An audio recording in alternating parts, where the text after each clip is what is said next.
Kaya tinatalaga na permanent danger zone ang Taal Volcano Island kasi anytime na may magkaroon ng biglang pagputok, pagsabog, kahit na release lang ng toxic gas o gas outburst na maaaring mangyari, no? Masyado yan delikado sa mga nakatira doon. Ideally sa permanent danger zone, wala talagang nakatira dahil whether malakas ang pagsabog ng bulkan or maliit ang pagsabog ng bulkan, kapag ikaw ay nasa permanent danger zone, malaki ang panganib sa buhay mo.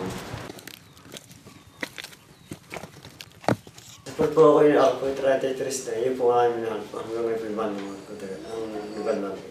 Bakit po kami dito po kahit po sa lagi po kami ng tamang oras.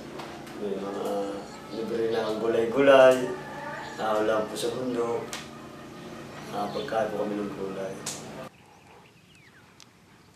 Hindi po kami halos hindi po dito habang hindi pinalas po may-ari kami dito, na may-ari ng lupa sa aming lugar na ito. Wala kami mga aruga po, wala mga pagkaraw, tulad po namin, kami nakakatapos.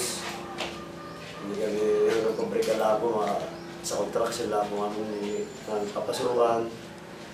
Hindi basta-basta makapasok sa trabaho, pagliban namin sa kabila po sir. Wala po kami tira, wala kami sariling bahay, wala kami sariling lupa. Pagkain po sir, lilipat po kami.